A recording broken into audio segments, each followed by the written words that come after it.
Forbes Books presents Sustainable Leadership and Disruptive Growth with David Radlo. Transformation for a new and better world. Here's David. My guest today is Pierre Le Manh, the president and CEO of Project Management Institute, a global executive with extensive experience leading companies across multiple industries.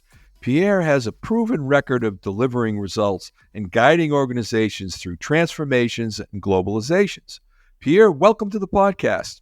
Hi, Dave. Thanks for having me. Delighted that you're here. Before we get going, there's been a lot of discussion on the gig economy and how project management is a big chunk of it with successful transformations.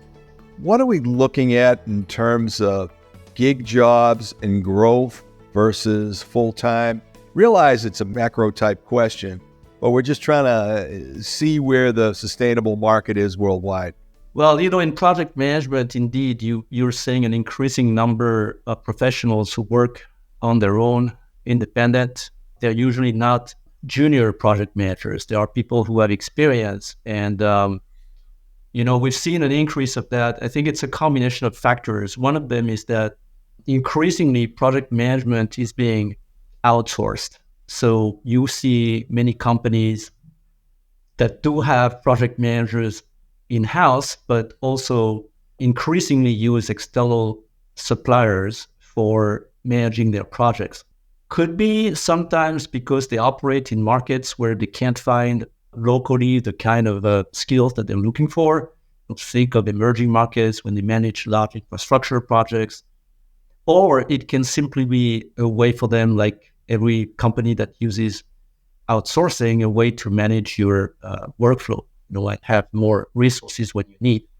The two factors that have accelerated this lately are, on one side, what happened with, let's say, the expansion, the more prevalent work from home practices, where, of course, because of COVID, everybody had to work from home for a while. And then we realized that in the world of project management, it is not a massive impediment because many project managers were already used to work with remote team located in very different countries, sometimes looking for specific expertise that was not necessarily available in the same place. And also, when you work on, especially on large projects, you often work with a number of different vendors and different companies. So teams were used to work already remotely quite a bit. So now that it's become very clear that productivity has not been impeded by this, and we measure it at PMI, the productivity of remote work is not worse in project management, nor better, to be honest. It's quite the same as productivity in offices. So because of that, we've seen a lot of companies now realizing that using a combination of permanent employees and gig workers was actually productive and worked well.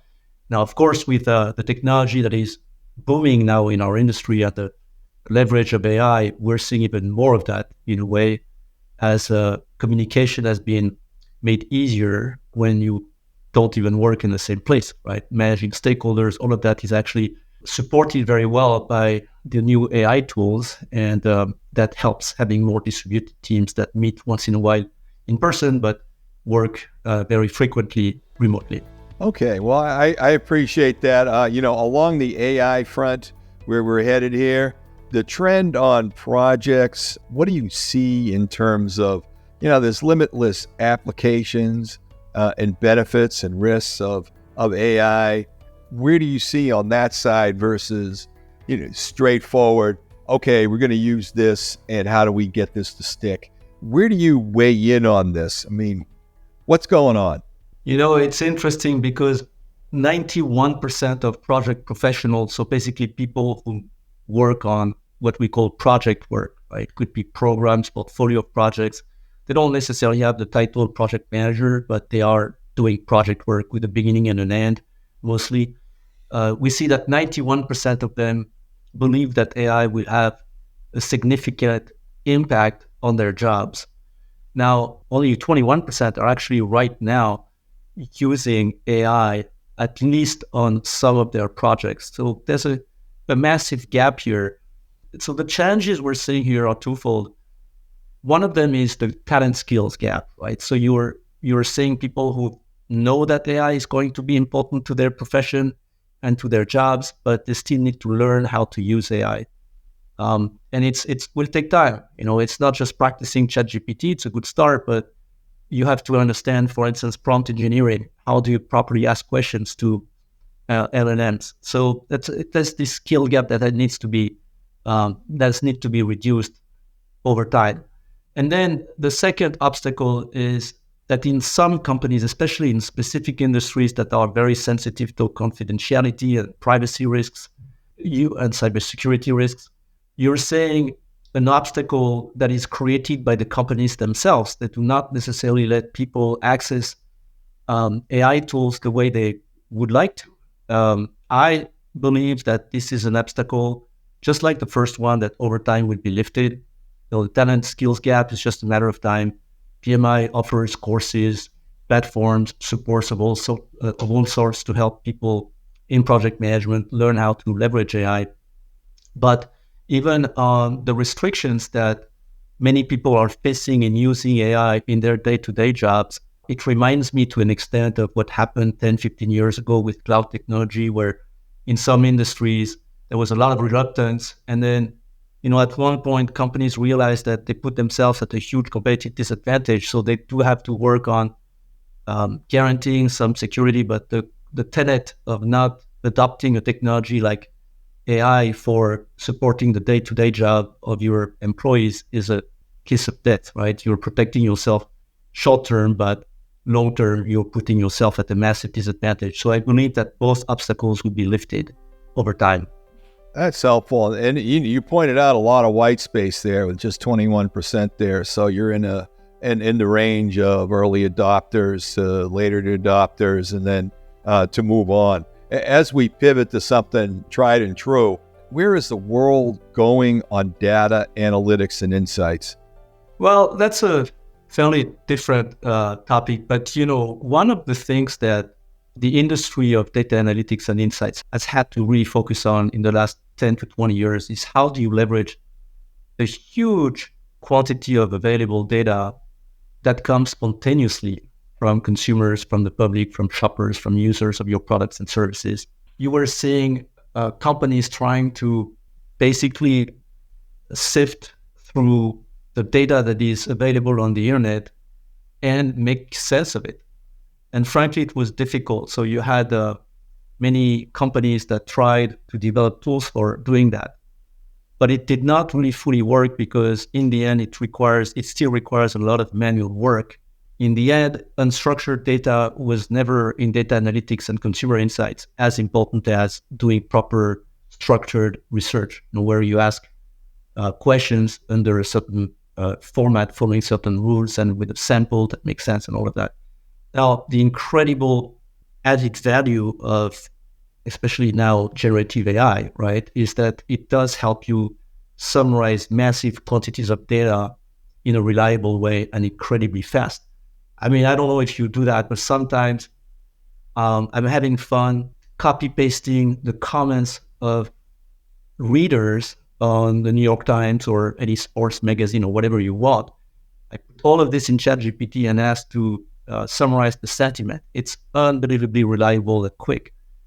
And so you see how now, with all of this happening, the ability to actually use massive amounts of unstructured data and very fast is going to be absolutely multiplied.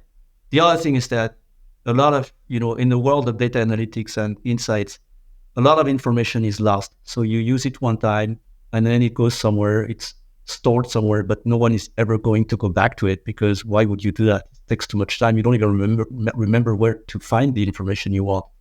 Now, with the addition of generative AI, it has become super simple and easy. At PMI, for instance, we have 14,000 documents that are the product of decades. Actually, it's even 14,000 in the last decade of documents, standards, rules, learnings, things that have been vetted, very valuable information.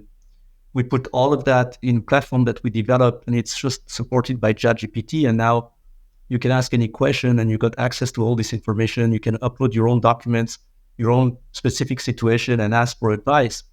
And you have suddenly a sort of expert who has a perfect knowledge of everything that has been done by our community of millions of people over 10 years, and it can be leveraged, right? So that's a massive change. We still do not know fully how to leverage all of that, but the people who learn how to do this are becoming way more effective than the others. And that's a good point. And going to the heart of the matter on consulting, advising, and offshoring here, or onshoring and just being a remote worker, what do you see in terms of market size? You see this thing growing, and are they ride the AI wave and the data wave? Where do you see this in terms of growth? So that's a very difficult question. So, in 2019, Gartner said that at least for project management, 80% of the tasks of project managers would be automated by 2030 at the time they said. And they had not even seen ChatGPT or Claude or, all these LLM models in place. So that was a bold statement. I do not think it is going to be that way to that extent. But at the same time, McKinsey, I think last year in 2023, came up with 63 use cases and calculated that the potential economic impact of that was in the range of $2.2 to $4.4 trillion, right? So that's 2.2 to 4.4% of the global economy. I personally believe that AI is going to be prevalent everywhere. It is going to generate more growth, but it's one of those innovations where it will create both more wealth for society, but also more inequality. Access will be different. The ability to use AI will be different. And so we are in this typical situation where the technology progress will have to be rebalanced by some form of redistribution. Part of that will come from learning, of course, reskilling, but part of that will probably come from governments and also even businesses making sure that there is a rebalancing that is happening between the losers and the winners of AI. But overall, yes, I see accelerated growth thanks to generative AI. I believe it will transform professions enormously as well. Does it create more jobs? That remains to be seen. But if you're a believer in economic growth, generally speaking, creating more jobs, then, and I am one, right, then it's going to happen. Just not more jobs without some reallocation of wealth, probably within society. It's a dramatic statement, and hopefully it's more of a reskilling issue, and then it's a matter of people doing different stuff. But I guess it's gonna remains to be seen. We're gonna focus a little bit now on your career. Okay, what inspired you to pursue a career in executive leadership and management? I came from a family of entrepreneurs. My grandparents, my parents, my uncles, aunts, everybody in my family had a company that they had created or bought and developed. So for me, it was a fairly natural thing to move into that space. At school, I was decent at everything, but not exceptional at anything in particular. And I graduated from high school very young. I was 16 years old. I had no clue what to do. So I studied business administration because it was broad in a way. And from there, it was natural for me to start in the corporate world. I needed autonomy. I needed the latitude to do things a little bit according to my views, to build organizations and products my way, shape the culture in a way that I thought was close to my own values and principles and what made me tick. So that's how I felt and how I feel accomplished. So naturally, when I was still quite young and early on in my career, I went to smaller companies where I thought I could have more chances to be in a decision-making role. So I did this. I got my first job as a CEO pretty fast. I was 31 years old. The company was in the publishing area. They had to move to digital. It was the first internet wave. They didn't know exactly how to do that. And I thought that someone who at my age and my energy would probably be a better choice than a more traditional profile for running that company. So that's what I did. And that's how I learned, on the job. And then, being a CEO is a profession. Once you start doing this, you try to be better at it. It's very difficult to not do this anymore. So you go through stages. You run a company first and a portfolio of businesses or geographies, and you expand globally. You work with different shareholding structures or governance structures, and that's how you develop yourself. Well, thank you for that. As you're focusing in on some of the, the way you've had extraordinary growth in your own career, when you take a look at your key milestones, and take a look at your inflection points, and take a look at the big challenges and obstacles that you've had to come in order to get to where you are, would you mind reflecting them on a little bit for our audience and give us an idea how you got to where you are now? Sure, Dave. It's never a journey that is set in stone and written in advance, right? So you have to take things as they come. Growth and comfort don't go well together, so you have to stretch yourself, and then that's how you learn. My first job as a CEO that I was describing before was very important because it actually worked.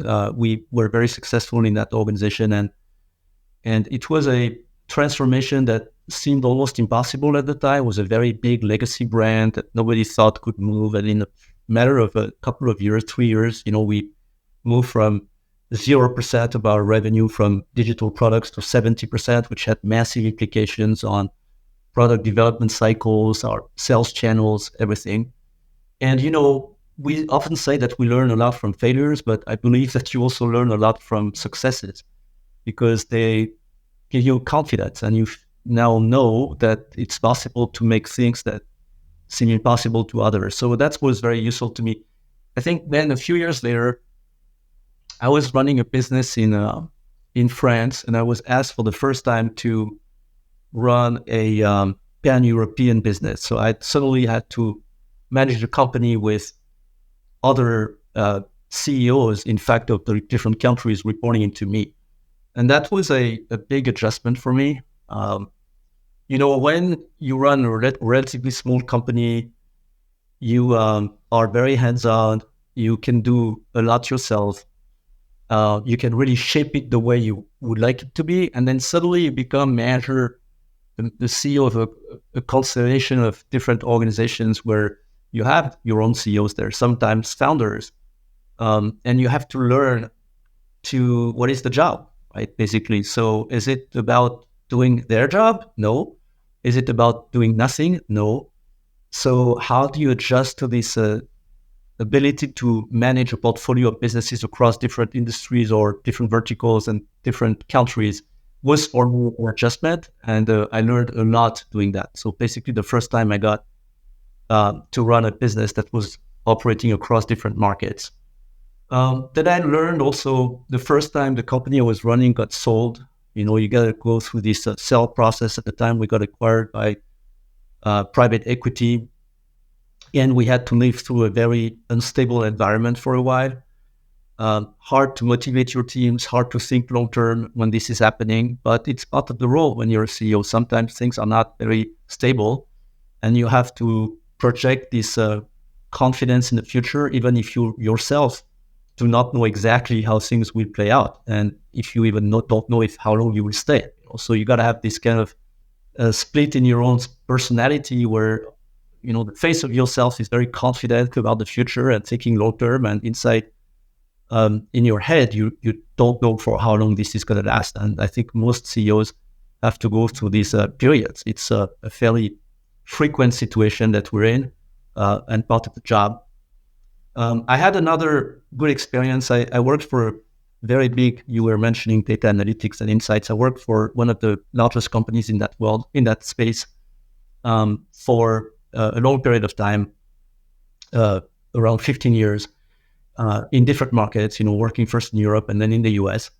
And I had to go through the typical cycles of scaling up a company with a lot of M&A, over time, a changing client base, maxing out on the growth model that we had and need to find another one.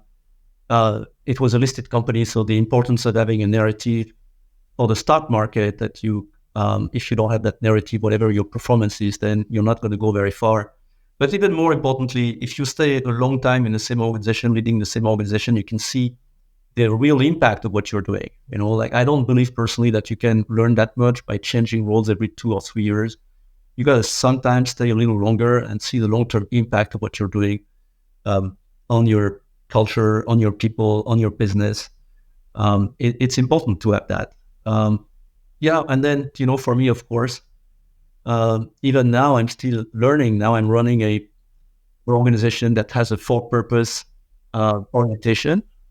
It's very much about helping an entire profession. Of course, we have a business, right? We have products, we have revenues, we have costs, we have investments like everybody else, but we also have this very strong for-purpose orientation. And for me, this is expanding my own thinking, forces me to think really in terms of long-term benefit for the people you serve. And that's very transferable. It's something that is valuable in any kind of businesses. So we never stop growing, going through new experiences. Focusing on your newer experiences and also with the backdrop of your multicultural background. And, I'm just going to mix things up a little bit here because at one token, part of your ride is all of a sudden you're looking long-term, you're trying to, achieve goals. And then, you're out 5, 10, or even 50, 100 years as you're planning. And all of a sudden, private equity comes in and they mixes it around and they're looking at 6 quarters. And they want to just, what are you doing now? And, what's our EBITDA? How do you reconcile that, being in your chair? I think private equity firms have very short-term mystic goals in terms of cash flow generation, but they also need a story to tell because their job is to sell the company. So, once you bought it, your job as a private equity executive is to resell it at one point, and of course with a good multiple. So you can reconcile that pretty easily in a way, right? So it's about building the long-term narrative for the organization, the long-term purpose. That's going to help not only motivate your teams in spite of being under private equity, because of course many employees don't love being owned by private equity, except the ones who are there just to make a lot of money, which is a fraction of the workforce, right? But the other ones still want to see a long-term plan, a long-term vision. But in fact, the private equity owners also want to see that because that's also how they can build a good product for them to sell, right? So it's not necessarily incompatible. The true motivations may not be exactly the same, but what you do as a CEO as a consequence is not massively different. You're trying to create a strong understanding of the purpose of the organization, of the values that you care about. And then the way you get there and how long people will stay along the way will vary. But the end goal, the beacon, the guiding star will remain the same. I think that's what you have to focus on when you're a CEO, the long-term destination, and that helps reconcile every individual objectives along the way. Thank you for that, Pierre. I think now is a good time to stop. But coming up next time on Sustainable Leadership and Disruptive Growth, Pierre Le Manh will talk about the future of the Project Management Institute and his legacy. If I can contribute to an extent to having more diverse ways of thinking in the corporate world, as opposed to always follow the same recipes, I'd be very happy. If people can look at me once I retire, once I'm done and say, all the companies that Pierre has run have been able to change their game plan, transform, think more broadly, expand even their markets and their approaches to things, that would be a big legacy for me. To connect with David, go to davidradlo.com. David's book set, The Principles of Cartel Disruption and Secret Stories of Leadership, Growth, and Innovation, are available wherever books are sold. This has been Sustainable Leadership and Disruptive Growth with David Radlo, a presentation of Forbes Books.